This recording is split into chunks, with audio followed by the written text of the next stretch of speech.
தமிழகத்தில் 1.5 மாத கோடை விடுமுறை முடிந்து பள்ளிகள் இன்று திறக்கப்படுகின்றன. முதல் நாளே மாணவர்களுக்கு பாட புத்தகங்கள் வழங்க ஏற்பாடு.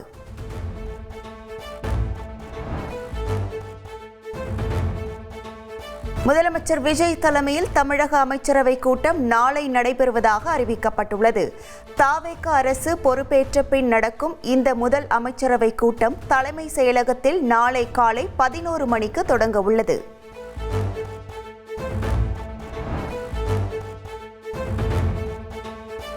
ராஜ்யசபா சீட்டை காங்கிரஸ் கட்சிக்கு ஒதுக்கி முதலமைச்சரும் தவேக தலைவருமான விஜய் அறிவிப்பு. காங்கிரஸ் தலைவர்கள் முதலமைச்சர் விஜயை சந்தித்து கோரிக்கை விடுத்திருந்த நிலையில் ஒதுக்கீடு.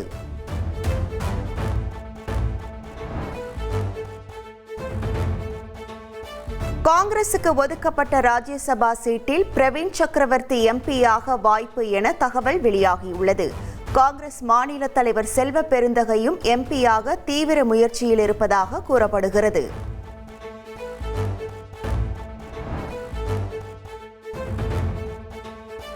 தமிழகத்தில் 9 இடங்களில் நேற்று வெயில் சதமடித்தது.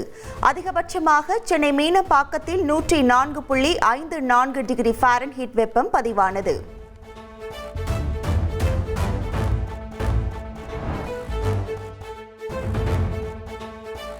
டெல்லி மால்வியா நகரில் உள்ள ஹோட்டலில் ஏற்பட்ட பயங்கர தீ விபத்தில் 21 பேர் உயிரிழந்த சம்பவம் அதிர்ச்சியை ஏற்படுத்தியுள்ளது. பல மணி நேர போராட்டத்திற்கு பிறகு தீ கட்டுக்குள் கொண்டு வரப்பட்ட நிலையில் படுகாயமடைந்தவர்கள் மருத்துவமனையில் அனுமதிக்கப்பட்டுள்ளனர்.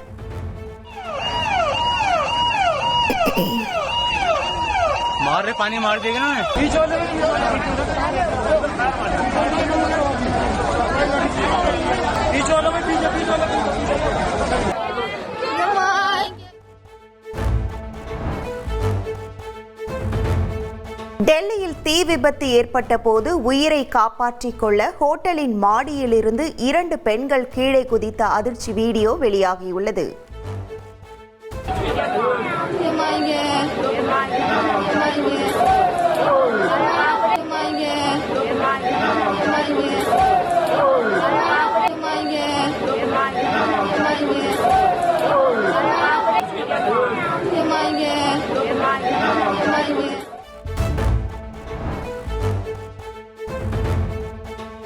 டெல்லியில் தீ விபத்து ஏற்பட்ட ஹோட்டலில் பல்வேறு விதிமீறல்கள் நடைபெற்றது அம்பலம்.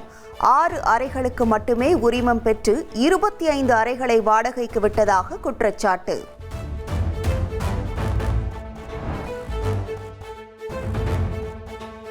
டெல்லியில் ஹோட்டல் தீ விபத்தில் உயிரிழந்தவர்களின் குடும்பத்தினருக்கு பிரதமர் மோடி இரங்கல்.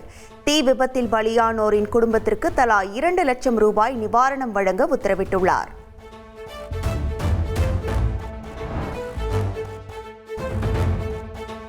தமிழகத்தின் 34வது சட்டம் ஒழுங்கு டிஜிபியாக மகேஷ்குமார் அகர்வால் பொறுப்பேற்றுக் கொண்டார். போதைப் பொருள், பெண்களுக்கு எதிரான குற்றங்கள், சைபர் கிரைம் குற்றங்களுக்கு எதிராக கடுமையான நடவடிக்கை எடுக்கப்படும் என அவர் தெரிவித்துள்ளார். போதை பொருட்கள் கண்ட்ரோல் பண்ணதுக்கு, பெண்கள் மற்றும் குழந்தைகளுக்கு எதிரான குற்றம் கட்டுப்படுத்தலுக்கு, சைபர் கிரைம் கண்ட்ரோல் பண்ணதுக்கு எல்லா நடவடிக்கை எடுக்க போகிறோம். டாஸ்மாக் துறையில் நிலவும் பிரச்சினைகள் குறித்து அமைச்சர் மற்றும் அதிகாரிகளுடன் முதலமைச்சர் விஜய் ஆலோசனை மேற்கொண்டார். பாட்டிலுக்கு 10 ரூபாய் கூடுதலாக வாங்குவதை தடுப்பது, காலி பாட்டில்களை திரும்ப பெறும் திட்டம் குறித்து இந்த கூட்டத்தில் விரிவாக ஆலோசிக்கப்பட்டதாக தகவல்.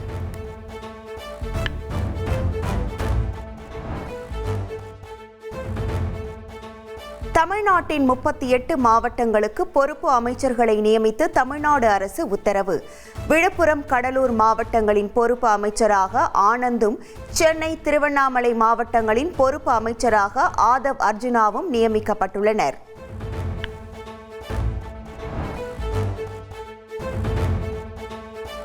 மயிலாடுதுறை மாவட்ட பொறுப்பு அமைச்சராக வெங்கட்ரமணனும், கள்ளக்குறிச்சி மாவட்ட பொறுப்பு அமைச்சராக வன்னியரசுவையும் நியமித்து அரசாணை வெளியீடு.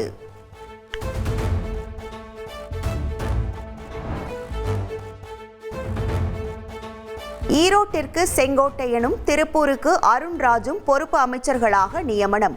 மதுரை தேனி மாவட்டங்களின் பொறுப்பு அமைச்சராக நிர்மல்குமாரும் புதுக்கோட்டை மாவட்ட பொறுப்பு அமைச்சராக பர்வேஸையும் நியமித்து அரசாணை.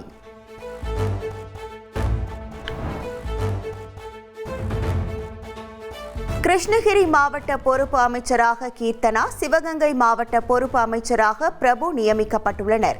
நீலகிரி மாவட்ட பொறுப்பு அமைச்சராக கமலி, வேலூர் மாவட்ட பொறுப்பு அமைச்சராக விஜய் பாலாஜி நியமனம் செய்யப்பட்டுள்ளனர்.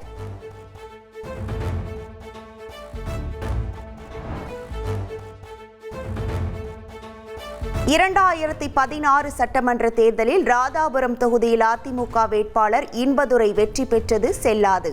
திமுக வேட்பாளர் அப்பாவு வெற்றி பெற்றதாக சென்னை உயர்நீதிமன்றம் அறிவித்துள்ளது.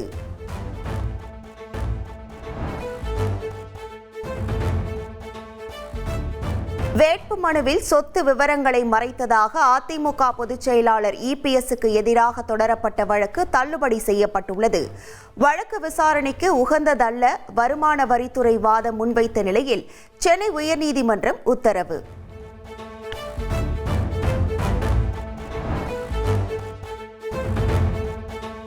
அதிமுக உள்கட்சி விவகாரம் தொடர்பாக ஓ பன்னீர்செல்வம் தரப்பினர் தாக்கல் செய்த உரிமையியல் வழக்குகள் வாபஸ் பெற முடிவு செய்யப்பட்டுள்ளது. ஓபிஎஸ், மனோஜ் பாண்டியன் உள்ளிட்டோர் வழக்குகளை திரும்பப் பெறுவதாக சென்னை உயர்நீதிமன்றத்தில் தெரிவித்துள்ளனர்.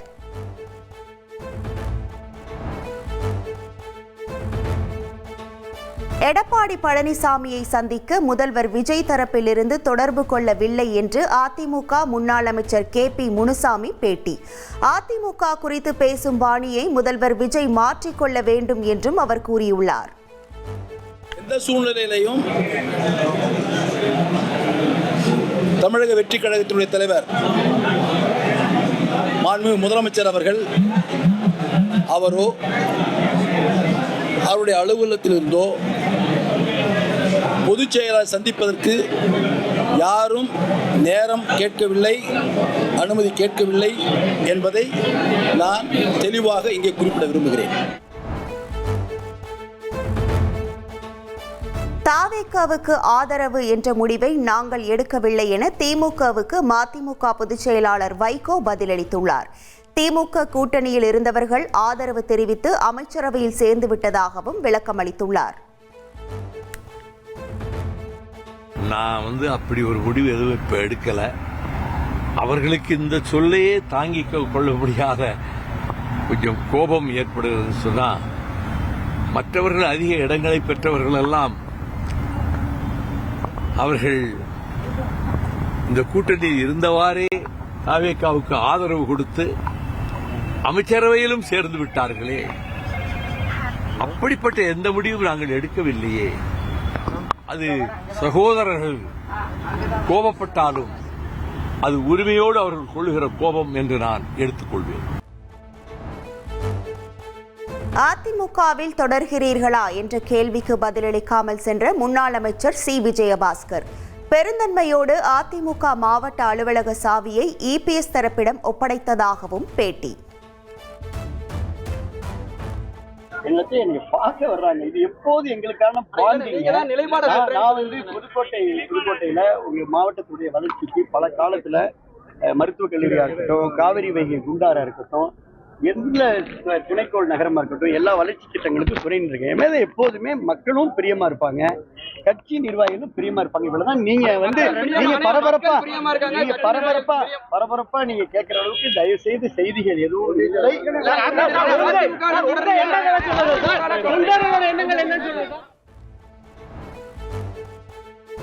டெல்லியில் அடுத்தடுத்து பாஜக தலைவர்களை சந்தித்த அண்ணாமலை அடுத்து என்ன முடிவு எடுக்கப் போகிறார் என அரசியல் வட்டாரத்தில் எதிர்பார்ப்பு.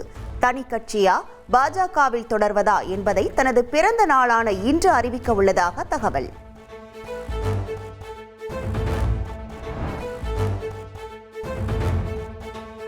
கோவை மற்றும் மதுரையில் அண்ணாமலைக்கு ஆதரவாக நடிகர் ரஜினிகாந்தின் ரசிகர் மன்ற நிர்வாகிகள் ஒட்டியுள்ள போஸ்டர்கள் பரபரப்பை கிளப்பியுள்ளது.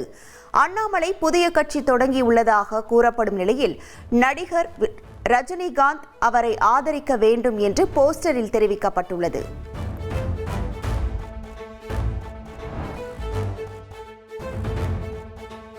காஞ்சிபுரம் மாவட்டம் ஸ்ரீபெரும்புதூர் அருகே தனியார் தொழிற்சாலையில் மதிய உணவாக வழங்கப்பட்ட பிரியாணி சாப்பிட்ட பெண் தொழிலாளர்கள் வாந்தி மயக்கத்தால் பாதிப்பு.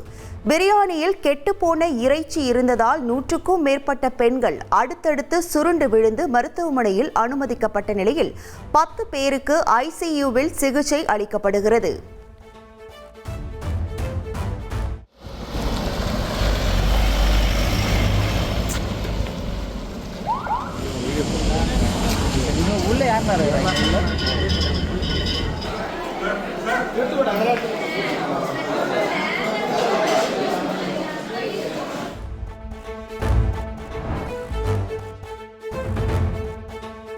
முதலில் பரிமாறப்பட்ட பிரியாணியிலேயே சிக்கன் துர்நாற்றம் வீசுவதாக கேட்டரிங் நிர்வாகத்திடம் தொழிலாளர்கள் கூறியுள்ளனர். இதனை அலட்சியப்படுத்திய கேட்டரிங் நிறுவனம் அடுத்து வந்தவர்களுக்கு சிக்கனை எடுத்துவிட்டு அதே பிரியாணியை பரிமாறியதாக குற்றம் சாட்டப்பட்டுள்ளது.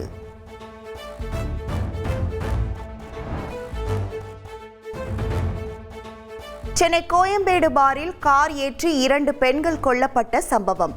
பாரில் மோதிக்கொண்ட சிசிடிவி காட்சிகள் வெளியாகி அதிர்ச்சி.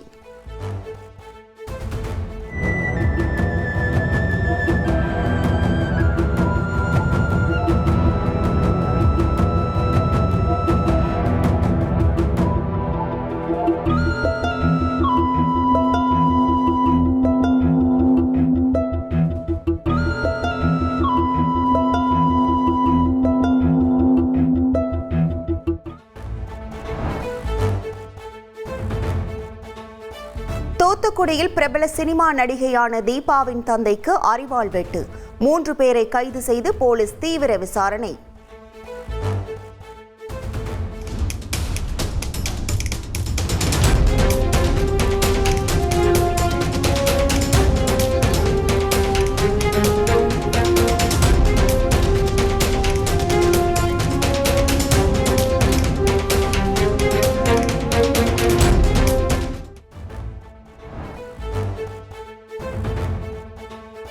திருப்பதி தேவஸ்தானத்திற்கு வழங்கிய நெய்யில் கலப்படம் செய்யப்பட்ட விவகாரம்.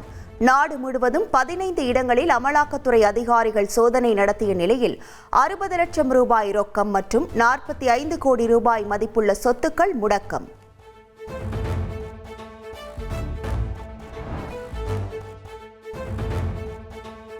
கர்நாடகா மாநில முதலமைச்சராக டி.கே. சிவக்குமார் பதவியேற்றுக் கொண்டார். துணை முதலமைச்சராக பரமேஸ்வரா பதவியேற்றார்.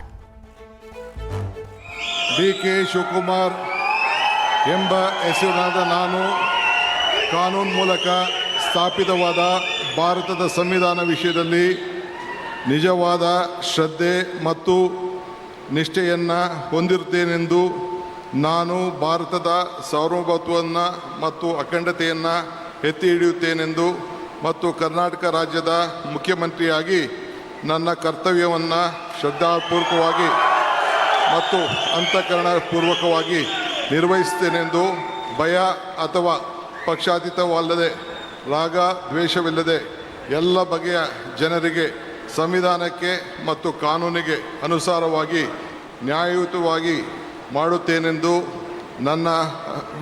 ನನ್ನ ಅಜ್ಜ ಗಂಗಾಧರಜ್ಜನ ಹೆಸರಿನಲ್ಲಿ ಪ್ರಮಾಣ ಮಾಡುತ್ತೇನೆ. ಶ್ರದ್ಧಾಪೂರ್ವಕವಾಗಿ ಪ್ರತಿಜ್ಞೆಯನ್ನು ಮಾಡುತ್ತೇನೆ. மேற்கு வங்க சட்டமன்ற எதிர்க்கட்சி தலைவராக திரிணாமுல் காங்கிரஸில் இருந்து நீக்கப்பட்ட ரிதா பிரதா பானர்ஜி தேர்வு செய்யப்பட்டுள்ளார். 59 சட்டமன்ற உறுப்பினர்களின் ஆதரவு இருப்பதாக சபாநாயகரிடம் கடிதம் வழங்கிய நிலையில் அறிவிப்பு.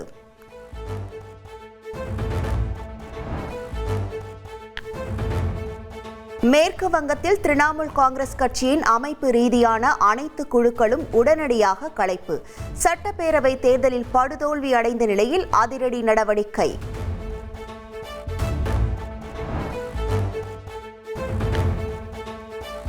விமான எரிபொருள் விலையை கட்டுப்படுத்த 10,000 கோடி ரூபாய் நிதி. பிரதமர் மோடி தலைமையிலான மத்திய அமைச்சரவை கூட்டத்தில் ஒப்புதல்.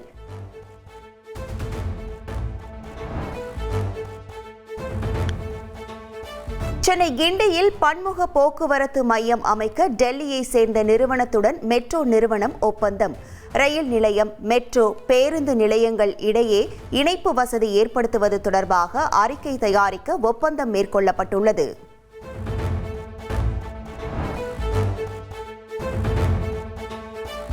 மறைந்த முன்னாள் முதல்வர் கருணாநிதியின் பிறந்த நாளையொட்டி முதலமைச்சர் விஜய் மரியாதை.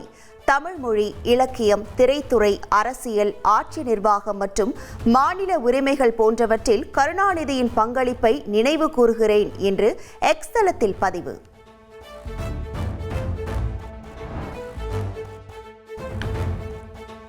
திருவண்ணாமலையில் கிரிவலம் சென்ற பெண்களுக்கு பாலியல் துன்புறுத்தல் அளித்த விவகாரத்தில் மேலும் ஒருவர் கைது.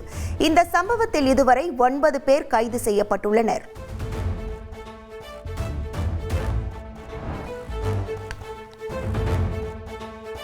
கோவையில் 10 வயது சிறுமி பாலியல் வன்கொடுமை செய்து கொலை செய்யப்பட்ட சம்பவம். கைது செய்யப்பட்ட 2 பேரை 3 நாள் போலீஸ் காவலில் எடுத்து விசாரிக்க கோவை போக்சோ நீதிமன்றம் அனுமதி.